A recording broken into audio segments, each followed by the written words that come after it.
50 million people. They shouldn't be talking. That's like deplorable for Hillary. This is the deplorable for Hillary. And I think this is worse, actually. For Joe Biden to make that statement, it's really a disgrace. Was brilliant. Oh, I love you, Trump. Now he's in the garbage truck because Biden called us garbage that vote for him. But that really does illustrate the everyman approach that Trump has been trying to take as this campaign has moved on. And also taking their insults and their vitriol and kind of turning it against them, and then in some cases just having a little fun. Brilliant move. Whoever came up with that, gold star. And that brings us to love and hate. That's the focus of tonight's angle. Now, in a warped way, Joe Biden's remarks last night about Trump and his voters were refreshing, only because he spoke the quiet part out loud. The other day, a speaker at his rally called Puerto Rico a floating island of garbage. Well, let me tell you something. I don't know the Puerto Rican that I know, or Puerto Rico where I'm in my home state of Delaware. They're good, decent, honorable people. The only garbage I see floating out there is his supporters.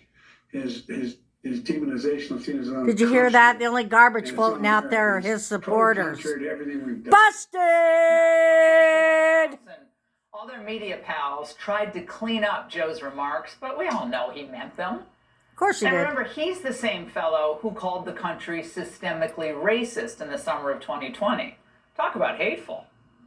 Joe Biden's comments were the direct result of Kamala's and Tim Walz to portray everyone who isn't voting for them as evil or subhuman. We know it's what they believe because look how they've treated you. They've treated you like garbage, frankly. They've treated you like garbage.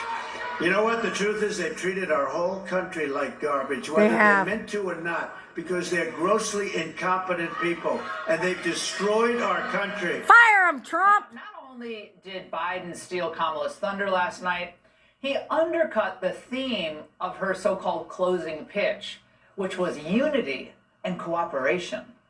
Unlike Donald Trump, I don't believe people who disagree with me are the enemy. He wants to put them in jail. I'll give them a seat at the table. For too long, we have been consumed with too much division, chaos, and mutual distrust. And it can be easy then to forget a simple truth. It doesn't have to be this way. Well, you bet. And after Tuesday, we hope it won't be this way. Of course, there is a good reason, though, right, for Americans to distrust Washington, D.C. And, of course, the mess that Kamala helped create. She opened our border. She flooded our country with illegals, which I think is treasonous. She drove up inflation with insane spending and, of course, destroyed our energy independence to drive up gas prices. Now, you think that might have caused some of the chaos that American families are feeling with their budgets? How about for young people trying to buy a house?